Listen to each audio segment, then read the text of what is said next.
साहब से। सर ननकाना साहिब से।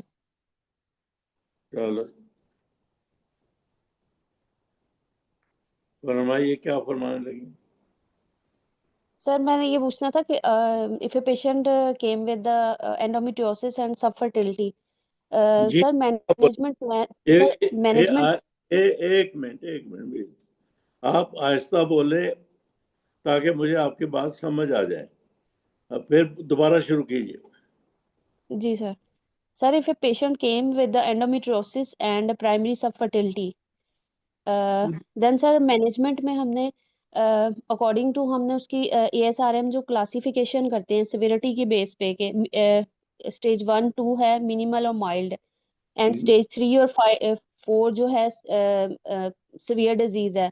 जी जी सर इनमें जो हम स्टेज 1 और 2 है उसमें तो हम कहते हैं कि हमने करनी है इंडक्शन दे सकते हैं, पहले पेशेंट को इंडक्शन देंगे स्टेज 1 और 2 में, और उसके बाद हम IVF पे जाएंगे। हम्म, लेकिन जो स्टेज 3 और 4 है सर उनमें हम हम्म, डायरेक्ट IVF बोल सकते हैं।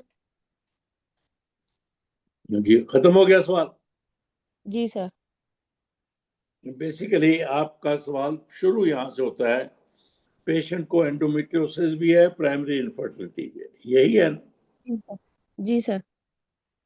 तो अगर दो बीमारियां हों, कोई भी दो, या दो है, जी आपको प्रायोरिटाइज करना है कि पेशेंट की प्रायोरिटी क्या है। समझ गई? जी अगर सर। वो पेशेंट कहता है डॉक्टर साहब भूल जाओ मेरा एंडोमेट्रियोसिस, मुझे तो मेरा खामद थ्रेट कर रहा है वो दूसरी शादी कर लेगा, इतनी देर हो गया, वो हो गया, मेरा बच्चे का इलाज करो, फिर आपका बच्चे का इलाज प्रायोरिटी हो जाएगा। जी अगर पेशेंट ये कहती है डॉक्टर साहब मुझे बड़ी सख्त तकलीफ होती है, दर्द होती है मेंसेस में, और जी मेरी सर। चाल खराब है, हाँ जी, जी सर। तो आप पहले उसकी एंडोमेट्रियोसिस का इलाज करेंगे, बाद में उसकी इनफर्टिलिटी का करेंगे। So your priority depends upon her demand for treatment. जी सर। डिमांड्स के मेरा एंडोमेट्रियोसिस का इलाज कीजिए, भूल जाइए। जब तब अगर पार्ट वो एंडोमेट्रियोसिस स्टेज 1 2 भी है, आपके नजदीक स्टेज 1 2 है, उसकी सिम्टम्स जो है बड़ी सीवियर है, कोई सिम्टम्स जी का स्टेज के साथ कोई डायरेक्ट रिलेशनशिप नहीं है, जी सर। तो फिर आप उसका चाहे वो स्टेज 1 या 2 है, एंडोमेट्रियोसिस का इलाज करेंगे।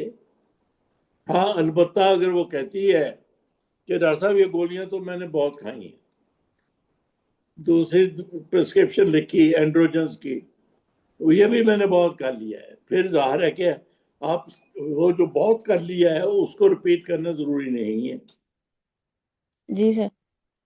फिर उसके वन स्टेप आप आगे जाएंगे। तो तो आपके सवाल का पहला जवाब तो ये है, इम्तिहान में है, एंडोमेट्रियोसिस भी है और प्राइमरी इनफर्टिलिटी भी है। आप पहला होगा कि I will investigate, number 1 endometriosis की स्टेज क्या है, नंबर 2 उसके इनफर्टिलिटी की क्या क्या इन्वेस्टिगेशन हो चुकी है। जी फिर वो जो हो चुकी हैं उनको लिख लीजिए, उसका ओवुलेशन टेस्ट हो गया है, उसकी ट्यूब्स का टेस्ट हो गया है, उसके हस्बैंड का सीमेंट टेस्ट हो गया है, जी सर। और इन्वेस्टिगेशन दोनों की कर लीजिए। फिर कहिए ट्रीटमेंट की प्रायोरिटाइज मैं ये करूंगी, depends upon the demand of the patient, बस आप पास हो। जी सर। आपने नहीं कहा कि किताब में लिखा हुआ है कि स्टेज 1 2 है तो फिर उसको आप इंडक्शन भी कर सकते हो, ट्यूब ठीक है, और या स्टेज 3 4 है तो IVF करो, वगैरह वगैरह कुछ नहीं बोला आपने। तो जी सर। पहला आपका जवाब जो है वो ये है कि I will investigate to find out stage of endometriosis, I will investigate her infertility or subfertility as well. जी sir. Then counsel my patient about the stage of the disease or the cause of her subfertility and decide treatment according to her choice. जी sir. अब वो कहती है कि नहीं doctor साहब मुझे तो सख्त तकलीफ, आप कहें स्टेज 1 ही है ना, चलो तो मैं क्लोमिड देती हूँ, स्टेज 1 ही है ना, चलो IUI कर लेते हैं, इस तरह से करो ना.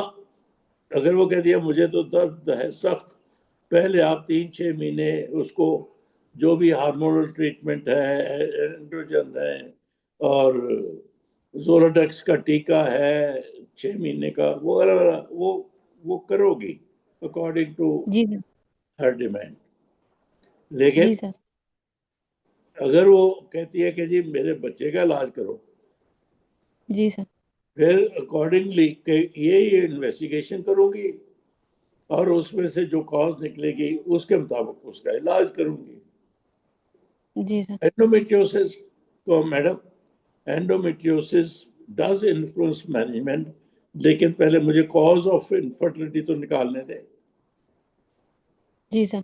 वो एंडोमेट्रियोसिस स्टेज 3-4 से ही अगर हस्बैंड को एजोस्पर्मिया है जी. या ओलिगोस्पर्मिया है, ट्रीटमेंट तो सीधा एक सी है जी सर. या अडॉप्शन है, जो भी है. तो इसलिए मैं दोहराता हूं, अगर 2 बीमारियां हैं मरीज को इम्तिहान में, आप दोनों की पूरी इन्वेस्टिगेशन करोगे, इन्वेस्टिगेशन में कोई शक नहीं. जी सर. पुराने जमाने क्या टेक्स्ट बुक में अभी तक एंडोमेट्रियोसिस का gold standard of diagnosis is laparoscopy.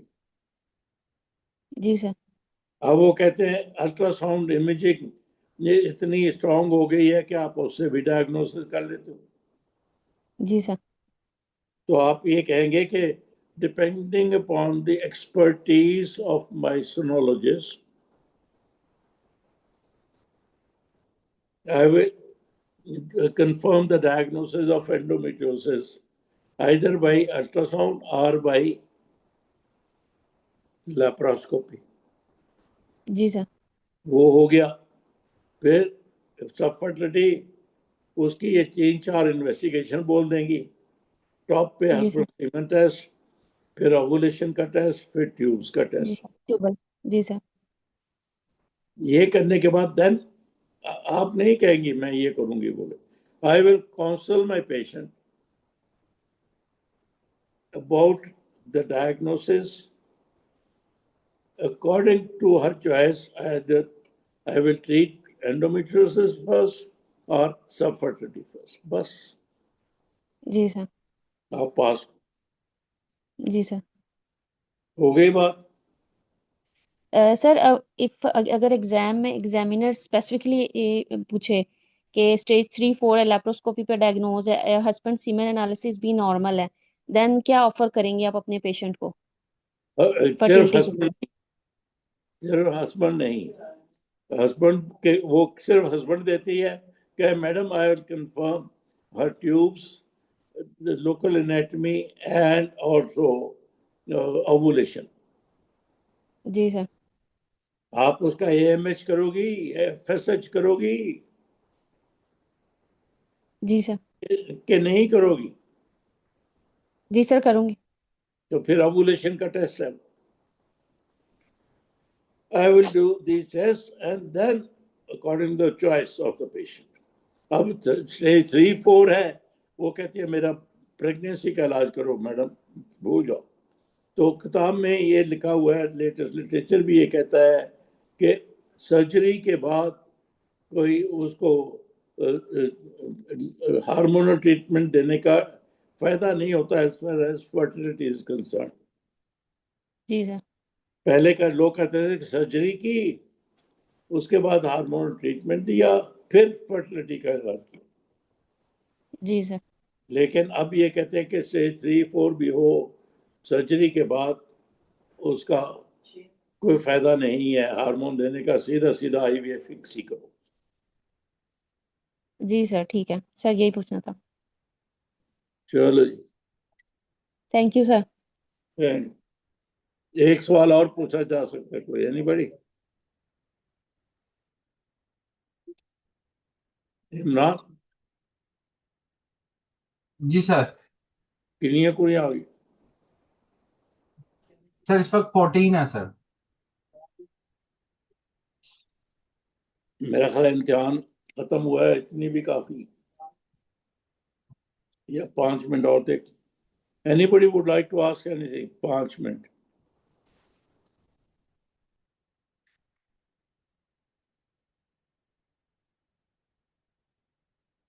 चलो जी, नहीं तो पहली वॉलंटियर है जवेरिया है। अस्सलाम वालेकुम सर। जी सर।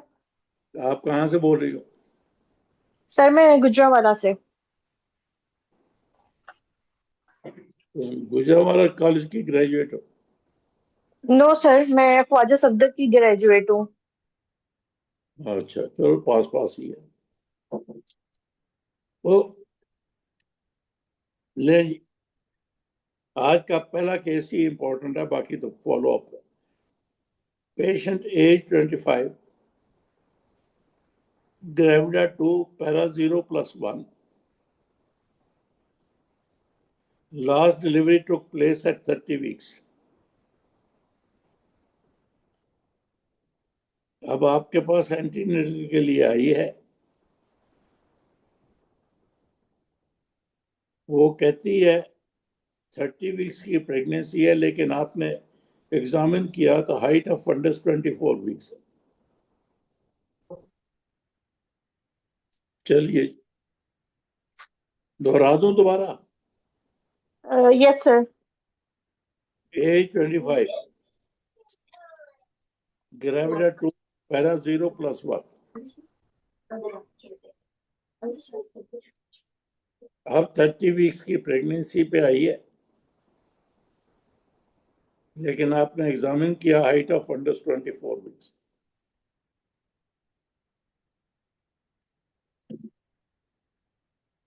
फरमा दीजिए। जी sir. Ji. After mutual introduction, confirmation of the case, I will ask the missing demographic details, the name, last menstrual period, surety of the cycle, regularity of the cycle to rule out the mistaken dates, and I will calculate the gestational age and the expected date of delivery. Then I will inquire about the current pregnancy history, conceived by ovulation, induction, or spontaneous, booked somewhere or not, any complication up till now in the pregnancy, including excessive nausea, vomiting, flu, fever, rash in the first trimester, pregnancy-induced hypertension, gestational diabetes, mellitus, thyroid, asthma, anemia, the history of folic acid or the supplements, any investigations done up till now, the and dating scan and the anomaly scan. Is there any anomaly, including echogenic wobble or the single umbilical artery in the fetus? And any history of the antepartum hemorrhage leaking, and what about the fetal movements? Is the abdominal girth according to the gestational age or not?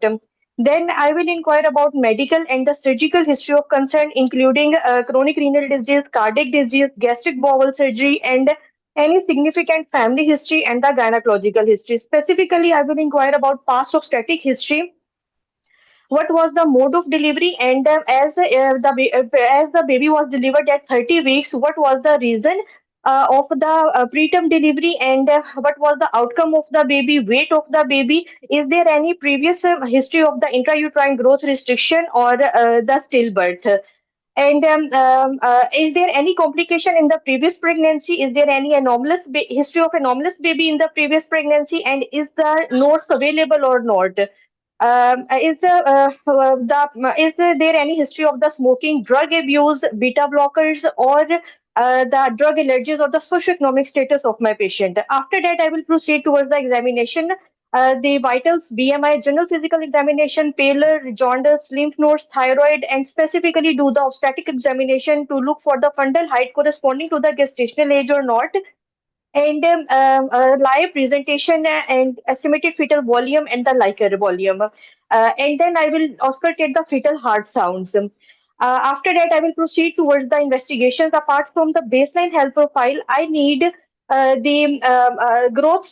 I need if the dating scan or the anomaly scan has available, then I will review that, and I need the serial growth scan to review, and also the recent obstetric scan along with the Doppler studies, including the SD ratio and the end diastolic flow, and also I need the ductus venosus and the CTG of my patient, and the biophysical profile of my patient. After that, I will proceed towards the management. I will empathetically approach my patient, tell the diagnosis and the implications that it can lead to the intrauterine death or the preterm deliveries. And I will further, as my patient, uh, sir आपने मुझे findings नहीं दी कोई Doppler scan की. Very good, very good, very good, माशाल्लाह. जिस तरह तुमने बोला है,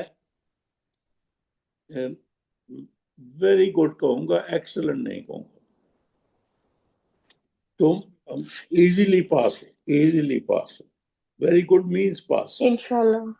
तो लेकिन थैंक यू सर. एक्सीलेंट क्यों नहीं कहा? तो there is room for improvement. Yes sir. आपने सारी बातें कही, एक ही सांस में कह दी. एग्जामिनर को आपने वक्त ही नहीं दिया ये डिसाइड करने के लिए कि अब आप हिस्ट्री से ये चीज़ें एलिमिनेट कर रही हो, अब आप एग्जामिनेशन से ये चीज़ें एलिमिनेट कर रहे हो. तुमने सब कुछ किया, लेकिन उसका अंदाज ये नहीं था कि अब ये कह रही हैं तो इसका मतलब फीटल कॉजेज एलिमिनेट कर रही हो, अब ये कह रही हो तो प्लेसेंटल कॉजेज एलिमिनेट कर रही हो, अब ये कह रही हो तो मेडिकल कॉजेज एलिमिनेट कर रही हो. और तुमने सारी बातें कही. Yes sir. एम आई राइट? यस सर, मुझे समझ आ गई है. जी सर. हाँ, जो कहना है उसको थोड़ा सा हाफ ए सेकंड का पॉज देके ग्रुप करके कहो. तुमने मेडिकल डिजीज पहले भी कहा, बाद में भी कह दिया. इसी तरह मतलब मैंने थोड़ा सा एक पॉइंट हाईलाइट कर, तो आपने वायरल इन्फेक्शंस का जिक्र ना किया. तो कोई बात नहीं, पास हो, तुम पास हो. मैंने बोला ना वेरी गुड. तो इस तरह से तुम ग्रुप करके बोलती, फिर उसको मिस ना करती तुम. जी सर. जी सर. ये तो नहीं कि तुम्हें आता नहीं है वायरल इन्फेक्शंस. तो इतना कुछ बोला तो सारा कुछ आता है आपको. तो लेकिन जो कि वो आप इस तरह रवानी में बोल रही थी, वो उस वक्त जहाँ बोलना चाहिए स्लिप हो गया, बाहर निकल गया, तो नहीं आया. तो इस वजह से थोड़ा सा अपने आप को तुमने ये सारी बातें 6 मिनट में पूरी की हैं. तुम्हारे पास फिर भी 1 मिनट स्पेयर था, 1 मिनट स्पेयर था आपके पास. आपने तो ऑलमोस्ट कंप्लीट कर लिया उसको, लेकिन थोड़ा सा इसको रीग्रुप करके थोड़ी स्पीड आहिस्ता करके, वो जैसे मेडिकल डिजीजेज आपने 2 दफा बोली, ऊपर भी बोली, बाद में भी बोली. जी सर. जी सर. तो इनको जरा थोड़ा सा कीजिए. तुम्हें पता था हमने IUGR पर करना आज? जी सर, टॉपिक बताया हुआ था. हाँ, फिर तुमने पढ़ लिया. अगर पढ़े जी. बगैर आपने ये किया होता तो मैं तुम्हें समझता आपके बाद इम्तिहान तक पढ़ने की जरूरत ही नहीं, तुम पास हो. Thank you sir. तो इस तरह से थोड़ा सा जो एरिया, इसको टाइम तुम्हारे पास प्लेंटी, 1 मिनट स्पेयर हो गया, लेकिन थोड़ा इनको ग्रुप करके बोलिए. आपने सारी कॉजेज बोल दी, मैनेजमेंट भी वेरी ब्रीफली बोल दी, लेकिन कंप्लीट नहीं बोली कि मैं उसको दाखिल कर लूंगी, फिर ये कर लूंगी, वो कर लूंगी. किया सब कुछ आपने. तो इसलिए मैंने कहा था ना कि आज का ये 1 मिनट में. जी शामिर साहब.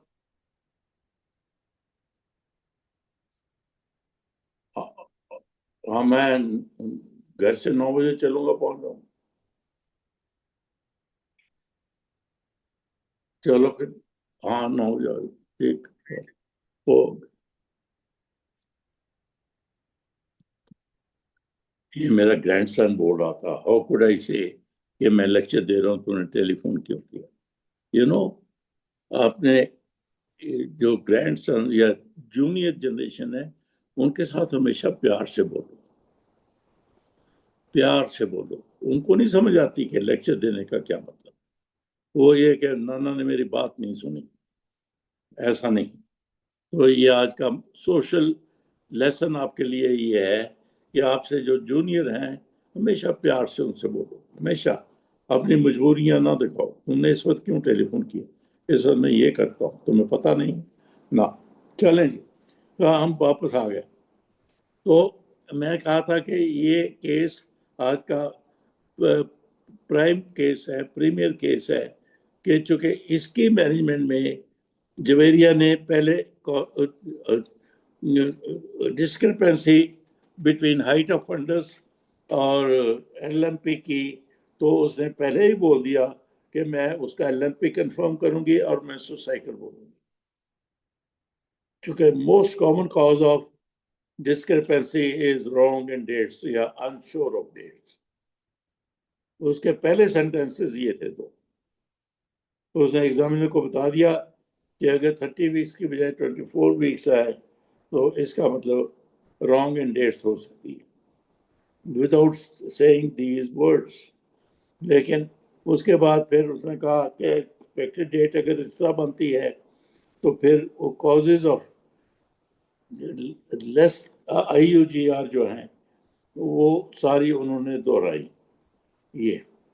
लेकिन जब आगे ऑब्स्टेटिक हिस्ट्री, वो ये नहीं भूली, क्योंकि पैरा 0+1 है, तो वो जो 1 थी उसकी भी हिस्ट्री ली। जो गो 0+1 है, इन्होंने लफ्ज इस्तेमाल किया डिलीवरी कैसे हुई थी। 0+1 डिलीवर नहीं होते, वो तो टर्मिनेट होते हैं। तो वो सारा बोला ना। फिर आ गया कि अब इसका करना क्या है। इसमें थोड़ी सी उनसे ये हुई, फिर भी मैंने कहा बहुत अच्छा किया। भूल ये हुई कि अगर वो डिस्क्रिपेंसी इतनी ज़्यादा है, उन्होंने सारी डॉपलर की फाइंडिंग्स का मैं देखूंगी, CTG देखूंगी, ये देखूंगी। उसके बाद जनरली स्पीकिंग इस तरह का मरीज दाखिल करके मॉनिटर करना चाहिए।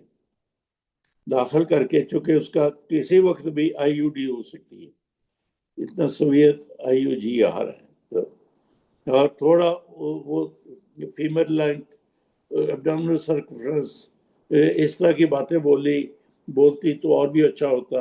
अमाउंट ऑफ लाइकर, वो उसका कितना है, पॉकेट जो है बड़ी है छोटी है, ताकि ओलिगोहाइड्रोमनोस की एक तरह से इंडिकेशन हो जाती है। लेकिन जनरली स्पीकिंग इस तरह का patient IUGR needs close monitoring in hospital, जहाँ पे डेली CTG हो, उसका बायोफिजिकल प्रोफाइल 2 दफ़ा हफ्ते में हो, इस तरह से बोलना। और फिर ये कि we have to decide time and mode of delivery, ये 2 लफ्ज बोलने हैं, time and mode of delivery, कि किस वक्त करूंगी और किस तरह करूंगी। अगर सीवियर IUGR है, generally they delivered by caesarean section, क्योंकि बच्चा जो है स्ट्रेस ऑफ लेबर नहीं बर्दाश्त कर सकता, इसलिए उसका वो करना चाहिए।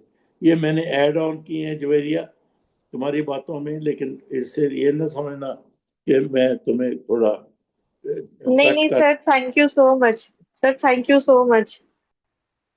यार। तो ये सारी बातें जरा और हाईलाइट होती तो और भी अच्छा हो। चलो जी, अगली वॉलंटियर है मारिया। नहीं, सहर है, सहर नहीं है, मारिया है। जी सर। है जी सर। जी, मारिया कहाँ से बोल रही हो? सर ननकाना साइड से। ननकाना साहब, आप कहाँ की ग्रेजुएट हो? सर मैं allied hospital Faisalabad. Faisalabad. Very good. तो मैं यह तुम्हारा केस अब तो आसान होना चाहिए। इसको जिस तरह जवेरिया ने किया है तुम भी करो, ताकि आज का दिन अच्छा गुजर जाए। जी सर एज इंशाल्लाह। एज 30, प्राइमरी ग्रेविडा, LFP जी सर। 28 वीक्स को,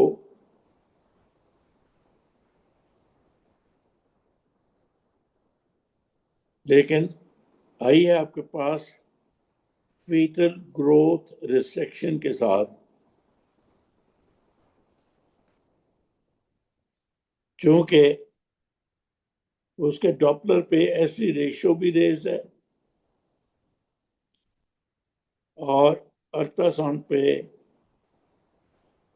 एब्डोमिनल सर्कमफ्रेंस जो है उसका वो भी लेस देन 5 परसेंटाइल में है।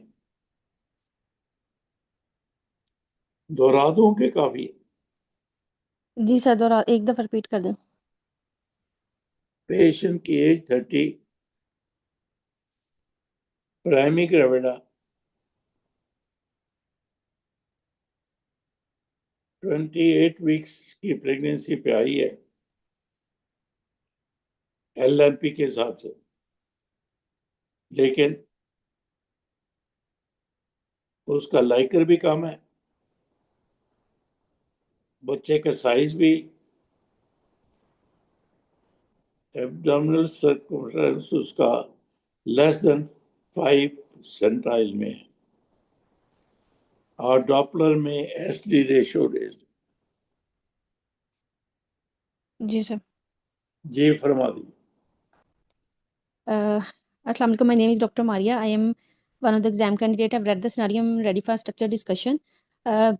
First of all, I will confirm the the details given to me in the scenario, and I will I will confirm how she was diagnosed.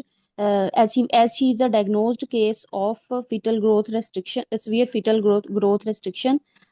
So I will find out the cause of the fetal growth restriction, and n- uh, I will counsel the patient about her diagnosis, that she has that it is a high risk pregnancy. She has a severe fetal growth restriction with Doppler abnormalities. So I will admit the patient. I will explain her the fetal-maternal implication. There is an increased risk of fetal hypoxia and stillbirth. I will admit my patient, involve the multidisciplinary team, and I will I will involve the neonatologist and fetal medicine specialist in the counseling of the patient. I will do the maternal and fetal monitoring. I will monitor the blood pressure of the mother and the protein urea, and try to find out any other chronic illness. I will I will give her fetal kick count chart.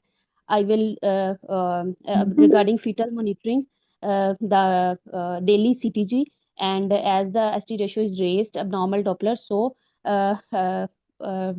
do the Doppler on the alternate days, and further management will depend upon the findings of the surveillance.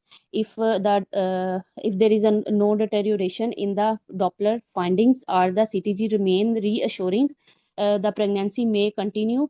I will give her. I will also give her steroid for the fetal lung maturity, and as she is at 28 weeks, I will try to prolong the pregnancy till 34 weeks. If everything is okay, there is no deterioration in the maternal or fetal parameters, and deliver at 34 weeks by the cesarean route, because the fetus is having a severe growth restriction, so does not bear the stress of the labor. एक, And I एक will. Maria, तुमने जी suggestion sir. से बच्चा deliver किया तो वो grossly mail formed है। आप पास हो गई हो? No sir. देखा Invasive test. देखा सारा कुछ जानते हुए, सारा कुछ पहचानते हुए, सब कह भी दिया, मैंने एक फिक्रा बोला, तेन उथे ही पता लग गया तू फेल हो गई।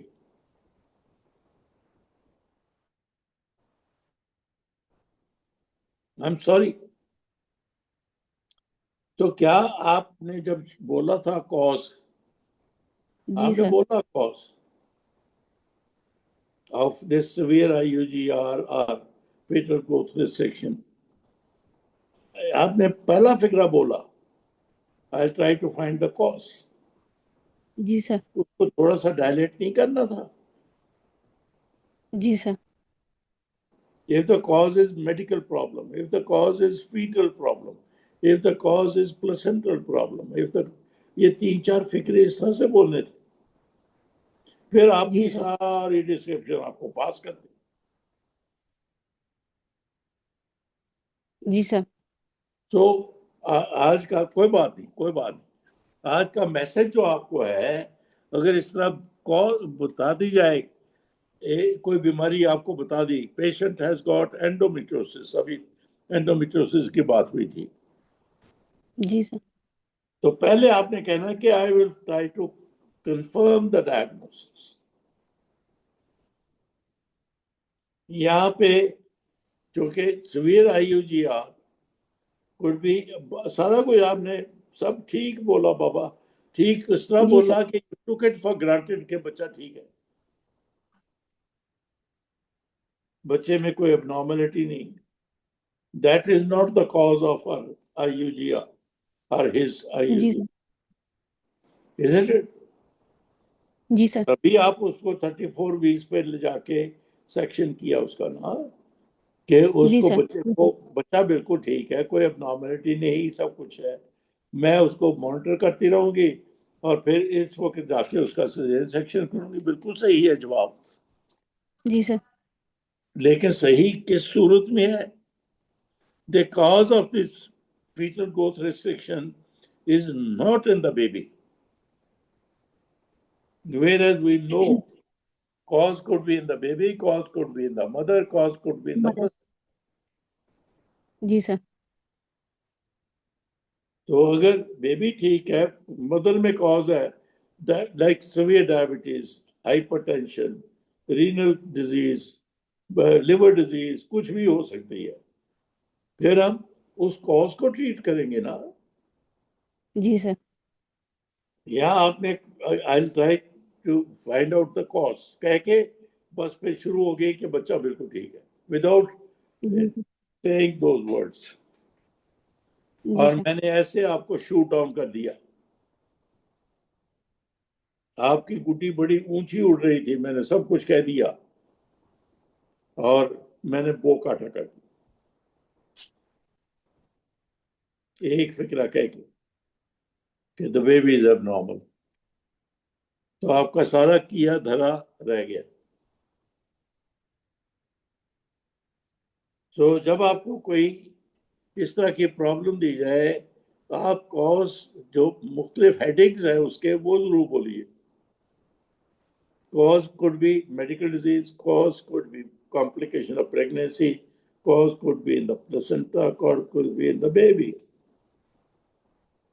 बस ये कह के then you presume कि baby is normal. That's why you will like to continue this pregnancy up to 34 weeks. जी सर। जी सर, मुझे अगर कॉज रूल आउट ठीक करने चाहिए थे पहले। हो गई बात, जी सर। जी सर। तो देखा थोड़ी सी इम्तिहान में एक छोटी सी स्लिप, सारा कुछ आपने बिल्कुल सही कहा, लेकिन वो धरा रह गया। जी सर। तो ये शुरू में इस तरह की प्रॉब्लम डिटेल में कहना है कि I will try to find the cause of that problem. जी सर। सर अगर या फिर भी हमने पहले कॉज जो है वो डिफाइन करना है कि कॉज क्या है, नेक्स्ट हाँ फिर मूव करना है। हाँ, वो एक फिक्रा बोल के तो उसकी हेडिंग्स बोलो, कॉज कुड बी ये ये ये ये, जी sir. And if the baby is normal, I like to treat the cause and continue pregnancy with close monitoring of the baby. बस ये फिक्रा बोला होता, सारा कुछ बोले बगैर आप पास हो जाती पहले 2 मिनट, जी सर। जो कि आपने सारा कुछ सही बोला, जी सर। लेकिन वो एक वजह से आप फंस गई। चलो जी, मारिया थैंक यू सर। है, आगे है सीमा दादू से, है जी सर। जी सर, आई एम प्रेजेंट। हाँ, सीमा दादू, आप लड़का की ग्रेजुएट हो? जी सर। गुड।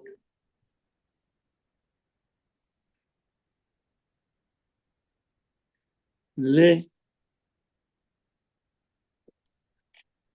आपके पेशेंट है एज 35, जी सर। ग्रेविडा 2 पैरा 1, जी last sir. Delivery was at 32 weeks. जी sir.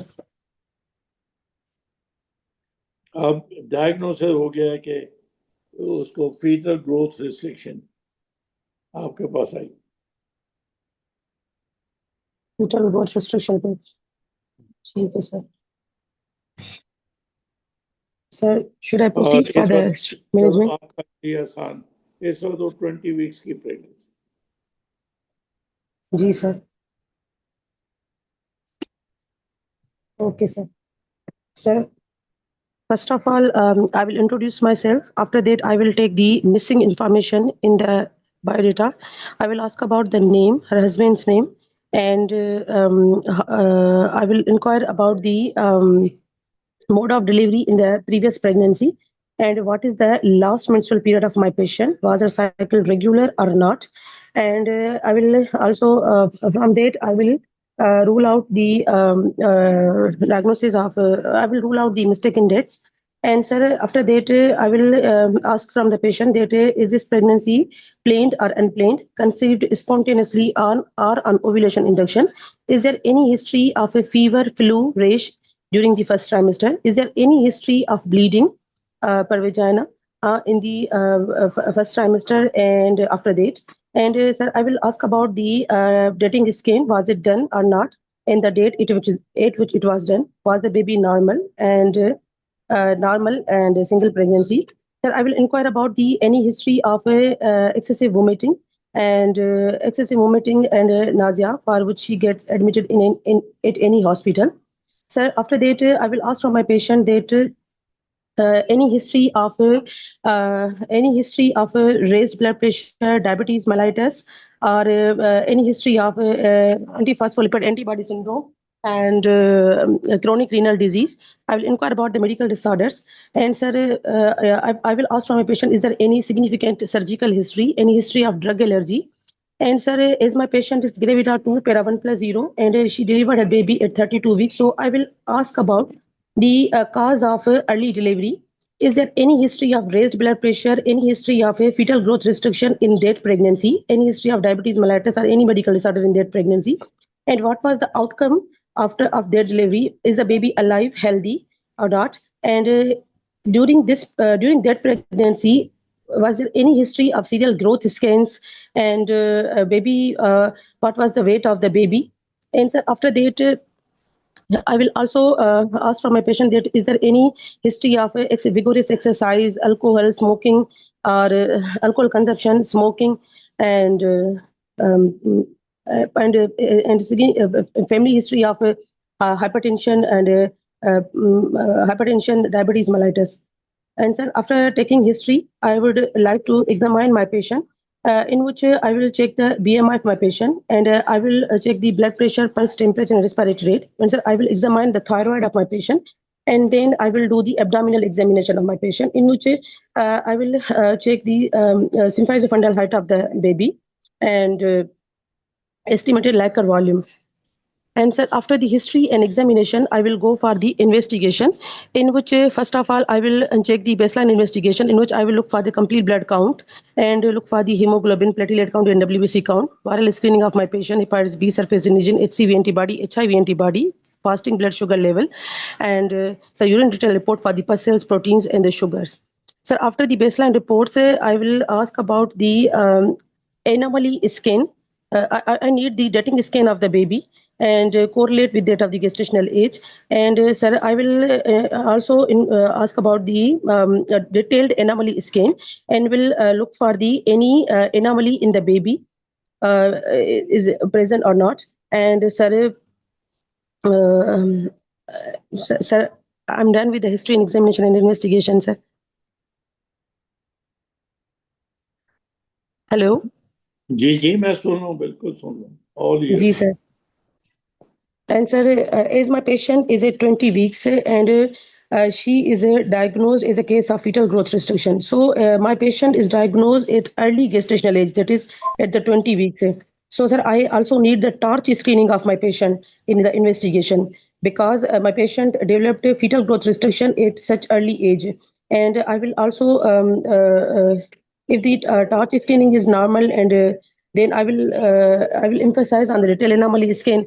So after ruling out the any infection or the anomaly, any anomaly, and then my patient is at 20 weeks. So sir, I will advise for the after history examination and investigation, I will counsel my patient about the diagnosis and our management plan, and I will counsel her that as she is at 20 weeks, so we have to involve the multidisciplinary team for the management of this pregnancy. And sir, I will counsel her that that our management plan is that at the 20 to 24 weeks we will go for the uterine artery Doppler and will decide that is there any risk of is there any evidence of the uteroplacental insufficiency present or not. And sir, I will ask her about the serial growth scans of the baby from the 28 weeks of the pregnancy if the baby is normal, and will also have close monitoring of the Likert volume, baby weight. ठीक ठीक ठीक. जो पहले 2 case हमने किए उससे फर्क ये था कि ये पेशेंट जो है वो 20 वीक्स पे है ना. हेलो जी, आवाज आ रही है? मेरी आवाज आ रही है आपको? आ रही है आवाज? जी जी सर, अब आ रही है. जी सर. तो ये बेबी जी सर आ रही है बिल्कुल. ये 20 वीक्स पे आई है.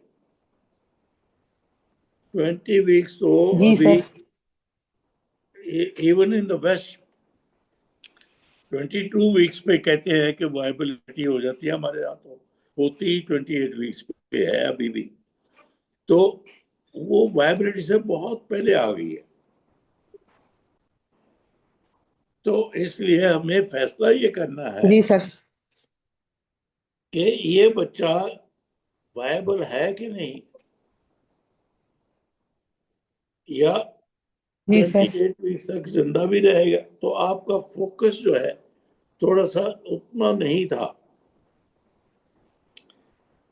वो मेडिकल हिस्ट्री आपने थोड़ा ली, डायबिटीज पहले भी पूछ ली एक्सेसिव वॉमिटिंग के साथ, इम्यून डिजीज भी पूछ ली, फिर आ गई आप मेडिकल डिजीज, कोई कॉम्प्लिकेशन, फिर अल्कोहल, स्मोकिंग, ये वो थोड़ा सा आप ऊपर नीचे हो रही थी.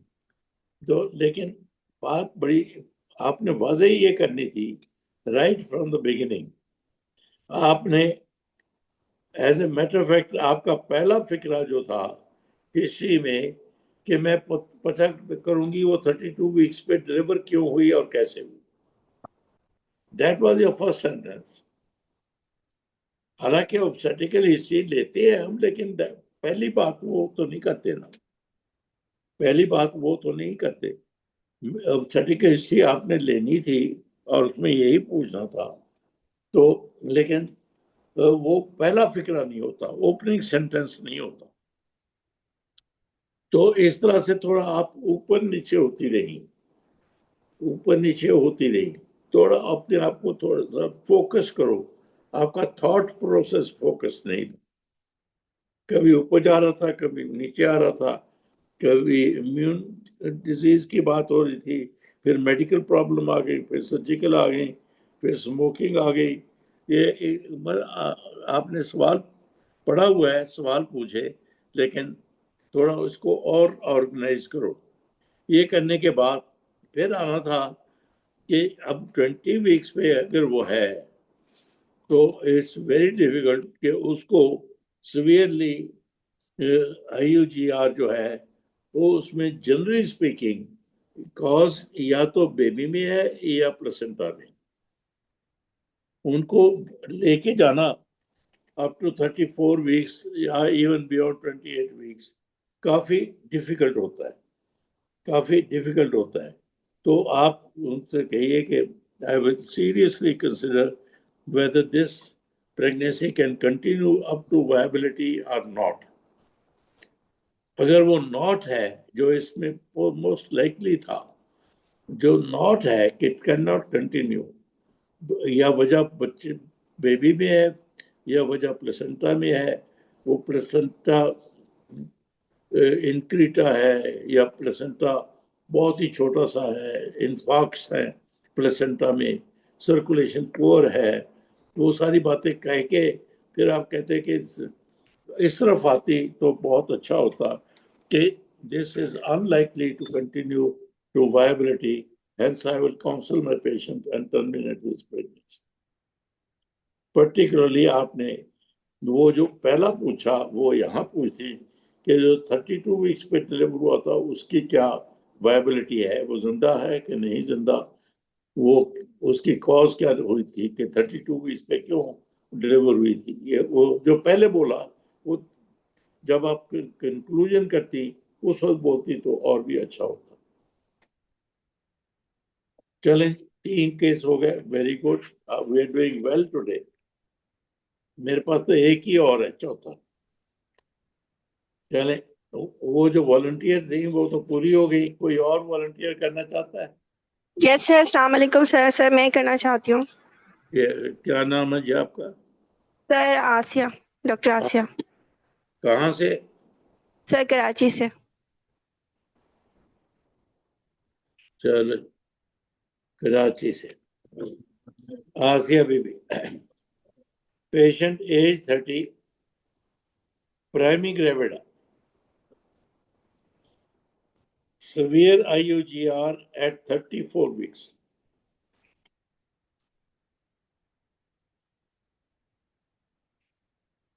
No pregnancy complications. लेकिन uterine artery Doppler reverse flow है उसमें, क्या करेंगे? ये तो प्रैक्टिकल प्रॉब्लम है, रोज आप देखती हैं। सर यूट्राइन आर्टरी डॉपलर पे रिवर्स फ्लो है या अम्बिलिकल पे रिवर्स फ्लो है? ये umbilical article. Okay sir. 34 weeks. चलो, Assalamu alaikum. I am Dr. Asia. I have read the scenario. After confirming the given biodata, I will inquire the missing details in her biodata, ask her last menstrual period and how long she has been married for. Then I will confirm the gestational age of my patient according to her last menstrual period. Then I will further proceed with the details of her current pregnancy, when she booked her pregnancy, and when her viability scan was done, and was it normal. The anti-nuclear translucency thickness over the viability scan, it was normal. And when did she had her first fetal movement, and was she taking folic acid and the nutritional supplements in her pregnancy, and when her anomaly scan done, and what was the report of that scan. Then I will further inquire about the course of her pregnancy, was her pregnancy going well, whether she was having the growth scans normal, and when did she has her first growth scan, has uterine artery Doppler done by 20 to 24 weeks gestation, and was its report was normal, and whether my patient has any history of any fever or any allergy, any drug intake like beta blocker, or any history of diabetes, hypertension, or renal disease, or antiphospholipid, or any other medical disorder during this pregnancy, and whether she had started taking the Loprin at by 14 weeks or not, and whether she has taken iron calcium supplements and she is having the regular follow-ups, and then I will inquire further that when did she had her first umbilical artery Doppler scan done, and what was its report, and has she has booked herself at any tertiary care hospital, or she is visiting any private clinic, and she is having the regular visits and follow-up of this pregnancy, and any other labs done during the course of this pregnancy, and what was its report, and the treatment taken yet. Then I will further inquire about the past history or the details of the past medical disorders, like any history of any diabetes, hypertension, or any medical disorder in her past, and any other history of any surgical operation, and then the regularity of the menstrual cycles, and then I will ask any history of any drug intake, like the beta blocker is, or any history of allergy, like whether she is doing smoking or taking alcohol or any other a drug of addiction, and then any positive family history, that any history of diabetes, hypertension, or any APLS or other chronic disorder in the family, and then whether she is living husband socioeconomically well. Sir, any further positive findings in the history other than this umbilical artery Doppler you have given abnormal? नहीं, अभी तो कोई Then I will proceed with the examination of my patient. I will calculate her BMI, her weight and height, her blood pressure, pulse temperature, respiratory rate. Look for pallor, cyanosis, jaundice, dehydration, any enlarged lymph node, any palpable thyroid, any other swelling over the body. Then I will go for her breast examination for any palpable mass or any abnormal nipple discharge. Then I will go for obstetrical exam, the cardiovascular examination for the normal heart sounds and the respiratory sounds, any added sound, and then I will go for the obstetrical examination of my patient. I will do the inspection from the foot net, look for the visible enlargement of the abdomen, any pulsation, strial, the linea nigra, the position of the umbilicus. Then I will go for the height. I will palpate for do the Leport's maneuver for the fundal grip. That is, I will do the height of fundus, whether it is corresponding to the dates that is given 34 weeks of the gestation or is less than that. Then I will estimate for the lie of the fetus, the position and the presentation of the fetus, and the amount of liquor, whether it is clinically adequate or inadequate, or any evidence of any oligohydramnios. Then I will proceed, I will ask the examiner for any positive finding of the local vaginal examination, and then if there are any positive finding, then I will proceed with the investigations of my patient. Sir, can any positive finding on the obstetrical examination?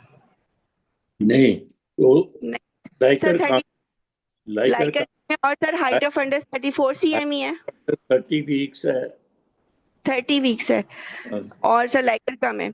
Sir, then I will proceed with the investigations of my patient. I would like to have her complete blood picture with the date and time, about the hemoglobin level and the platelet count and the RBC indices. Then I would like to have her random blood sugar profile and her hepatitis surface antigen and anti-HCV status and anti-HIV status, and the blood group of my patient, and the urine complete analysis of my patient for the proteins, for the nitrites, for the pus cells and the glucose. Then I would like to have her serial growth scans, like the report of the. ये ऐसे रुक जी sir. बड़ा time गुजार के तकरीबन 7-8 minute अब तुमने Sir, लफ्ज बोला है yes, a serial growth scans, the Yes. report of the uterine artery Doppler, and तो सुन लो तो सही ना. अब तुमने वो लफ्ज बोला है जो तुम्हारे जी पास फेल में फर्क करता जी सर। है। इससे पहले घंटी बज गई है। सर मैं अभी जो पेपर दे के आई हूँ ना, तो वहां पे मैंने ये सीखा है कि हर स्टेशन पे हर एग्जामिनर ये चाह रहा था कि जो है वो हिस्ट्री और एग्जामिनेशन के टेम्पलेट को फॉलो किया जाए और उनको वो सारी बातें बताई जाएं जो हिस्ट्री पॉइंट्स हैं और जो एग्जामिनेशन पॉइंट्स हैं। बिल्कुल, I agree with them, I agree with the examiner, I agree with the examiner. लेकिन ये अंदाज ये है, ये सारे पॉइंट्स आपने 3 मिनट में पूरे करने थे पहले, जिसमें ऑलरेडी तुमने 7 मिनट लगा दिए। जी सर, सर ये गलती है सर। तो वही तो ना, कि जो जहां जिस पे तुमने 3 मिनट गुजारने थे और वो 3 मिनट का क्लेम तुम्हारे पास है ही नहीं जब घंटी बज गई, सीरियस स्कैन पे आ गई था। सर जी सर, सर मैं कॉज को इतनी जल्दी से कैसे रूल आउट करूं 2-3 लाइनों में, मुझे समझ नहीं आ रहा था। तो मैं बोला ना, एग्जामिनर ने जो कहा बिल्कुल सही कहा, मैं नहीं कह रहा गलत कहा। आप हेडिंग बोलो बाबा, I'll take detailed medical history, I'll take detailed obstetrical history, बस। उसमें वो ठीक एग्जामिनर कहता है कि उसमें तुमने ये नहीं बोला डिटेल ऑब्स्टेटिकल हिस्ट्री में प्री एक्लेम्पसिया हुआ, जीडीएम हुआ ना हुआ। वो कहे जी मैडम वो सारी डिटेल जब बोल रहा डिटेल, ताकि तुम्हारे पास 4 मिनट होते ये सीरियल स्कैन से आगे बात करने की, जी सर। फिर तुम पास होती कंफर्टेबली। जी सर, जी सर, अब detailed medical history and detailed obstetrical history of the patient. हाँ, ये बोलो ना। Yes, sir. Sir, I will take the detailed medical history of my patient, her detailed obstetrical history, any positive finding in her family history, or any positive drug allergy. That's it. हाँ, यहाँ से बोल के फिर अब से उसको monitor कैसे करना है, फिर डिलीवर कैसे करना है। जी सर, तो sir I will have her now right now onwards. Sir मैं बताऊं? चलो हमारे पास टाइम है, बता दो, दोबारा शुरू करते हैं। सर दोबारा से चलें, ठीक है सर। बोलो। I will inquire the details. I will inquire. मैं हिस्ट्री दोबारा बोलता हूँ ताकि पूरा ही दोबारा हो। जी सर, सर आप बता दो। सर आप बता दो sir. Patient age 30, primary has been referred to you with severe IUGR at 34 weeks of pregnancy. Okay, sir, I will inquire the missing details given are her.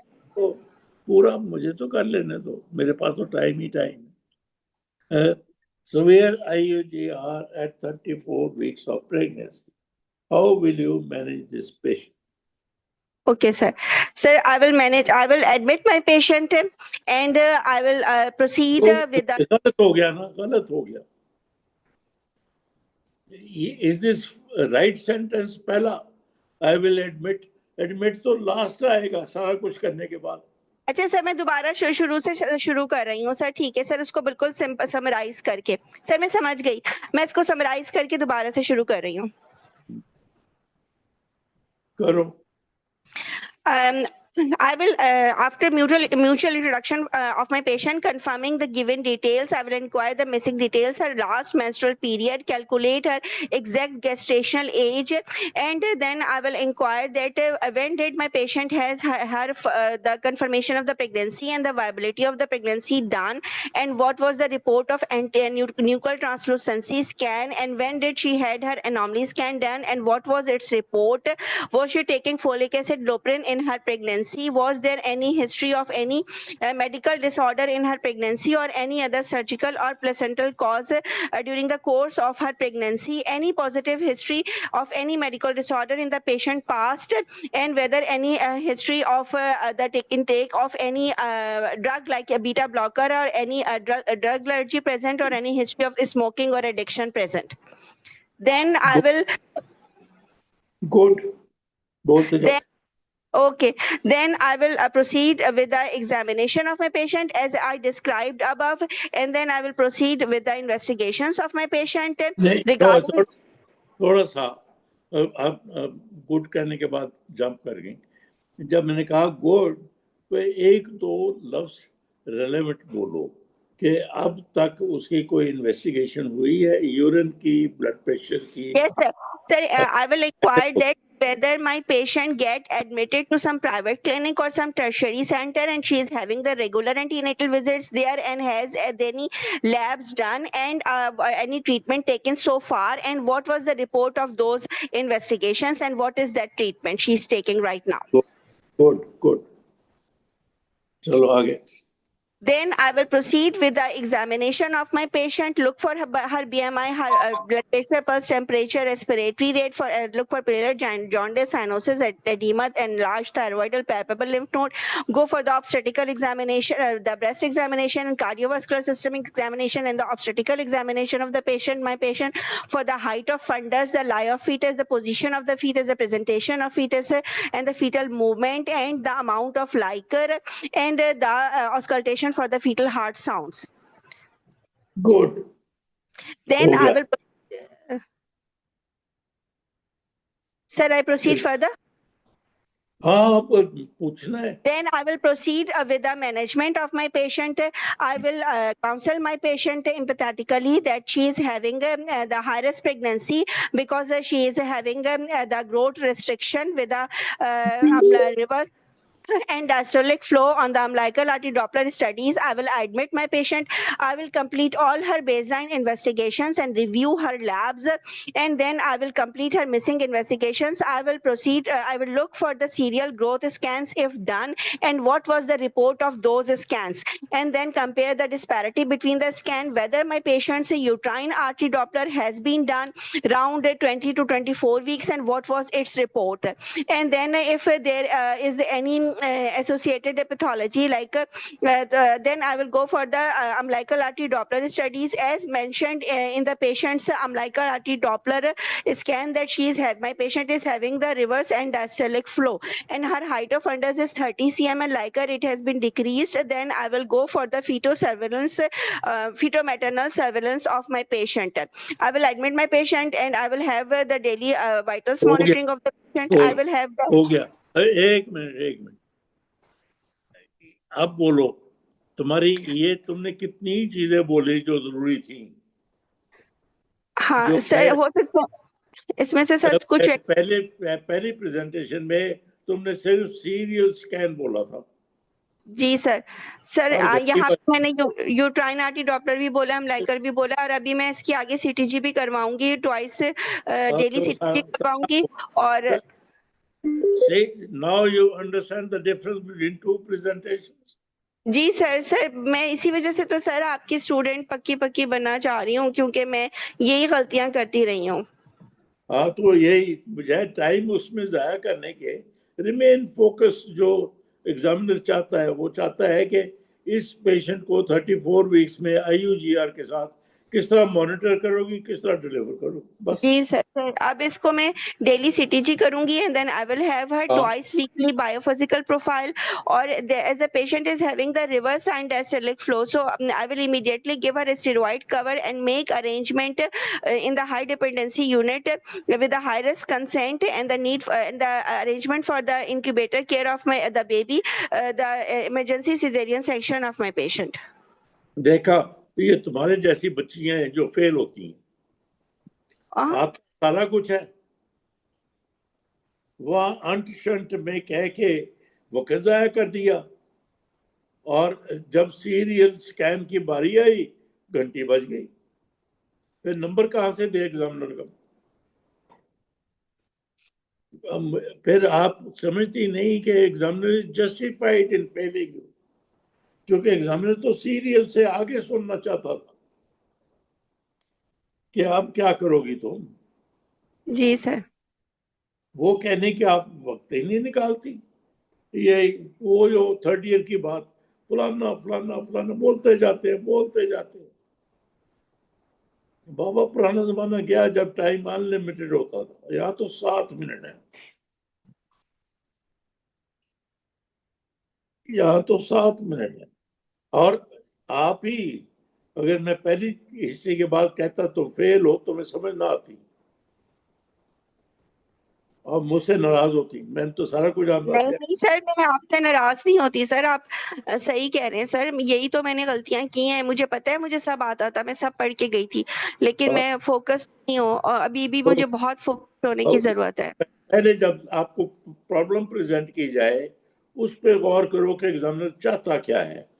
जब एग्जामिनर कहता है primary gravida age 30, primary gravida severe IUGR 34 weeks, ये है। आपने severe IUGR की management बोलनी है। आप वो मेडिकल हिस्ट्री, इम्यूनोलॉजी और पता नहीं किधर गुम होके इधर उधर से जब तक पहुंची IUGR 34 वीक्स की मॉनिटरिंग पे पहली लाइन बोली और घंटी बजी और आप फेल हो। और जब मैंने कहा तुमने वहां से शुरू करना है, you had all the time कि मॉनिटर में कैसे करूंगी, डेली क्या करूंगी, फिर ये करूंगी, फिर उसका सेक्शन करूंगी, जो भी करूंगी वो सारा सही होता, फिर आप 6 की बजाय 7 नंबर से पास होते, जो कि आपको सारा होता। इम्तिहान में आप वक्त ही नहीं निकालते सारा बताने के लिए। वही मेडिकल हिस्ट्री, उसकी डाइट, उसका पता नहीं क्या क्या, और उसकी मिनारकी कब हुई थी, उसको फोलिक एसिड खाया कि नहीं खाया, अर्ली प्रेगनेंसी में उसका नॉर्मली स्कैन और ग्रोथ स्कैन, वो जो किताब की बातें वो नहीं बोलनी, ये बोलना है जो आपने बोला। तो हो गया time. Thank you very much, thank you all for coming. Thank you sir, thank you sir. चलो, Thank you so much, ये sir. आसिया की बात, आसिया की बात जो है सबके लिए है कि आपने आइडेंटिफाई करना है कि एग्जामिनर चाहता क्या है। इस केस में एग्जामिनर चाहता था कि 34 वीक्स पे सवीर IUGR को आपने कैसे चलाना है, कैसे डिलीवर करना है, क्या करना है, ये चाहता था। और उस पर जंप करके जाओ, इधर उधर टाइम ना जाया करो। पहले 1-2 मिनट में वो सारी बातें हो जाए, medical history, surgical history, complication of pregnancy, placenta वगैरह, बेबी के अनॉमली स्कैन, ये 2 मिनट की बात है, करके सीधा चलो कि एग्जामिनर चाहता है 34 वीक्स पे उसकी अब आप मॉनिटरिंग कैसे करोगे और डिलीवर कैसे करोगे, बस ये पूछना चाहता हूँ, वो बोलना है आपको। चले, खुदा हाफिज। अगले Thank you, अगला sir. Thank you sir, Allah Hafiz. Sir, Next topic. क्या अगला टॉपिक क्या?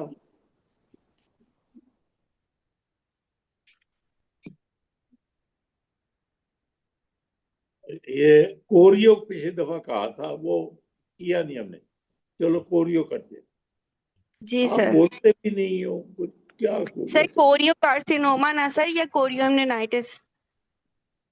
कोरियो अस्सलामुअलैकुम सर, ये पिछले केस से रिलेटेड एक क्वेश्चन है जी, सर, इसमें ये मैक्सेल्फ देना था पेशेंट को या नहीं, और दूसरी बात कि ये क्या क्या देना था पेशेंट को? मैग्नीशियम सल्फेट सर, मैक्सेल्फ मैग्नीशियम सल्फेट। मैग्नीशियम सल्फेट, वो न्यूरो प्रोटेक्टिव है, कहना उसकी बात कर दीजिए, लेकिन वो कितना देंगे, वो तो डिलीवरी से पहले देंगे ना, अभी तो मॉनिटरिंग 34 वीक्स पे है, उसकी पहले मॉनिटरिंग पे जोर दीजिए। जी सर। जी, और सर ये डॉपलर पे, सर ये डॉपलर पे आपने भी रिवर्स देंगे। फ्लो दिया था ना? चलो, और कोई लड़की बोली थी? सर अस्सलाम वालेकुम। सर हाँ, आपने जो डॉक्टर आसिया को केस दिया था उसमें आपने डॉपलर पे रिवर्स 34 वीक्स पे रिवर्स डायस्टोलिक फ्लो बताया था सर। जी उसको तो बिल्कुल। 34 वीक्स पे बस फिर इमीडिएटली डिलीवर करवाते हैं ना, आगे तो उसको लेकर ही वो नहीं जी, चलते।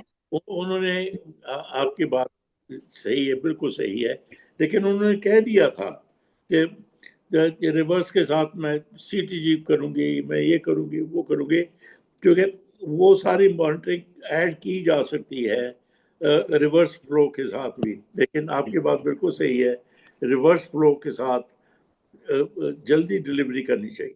सर मैंने बाद में ऐड किया था सेंटेंस सर कि मैं उसकी फीटो मैटरनल सर्वेलेंस करने के बाद इसको एडमिट करके और सारे अरेंजमेंट के साथ मैं इसका सी सेक्शन प्लान करूंगी सर स्टीरॉइड कवर के साथ, ये मैंने बोल दिया।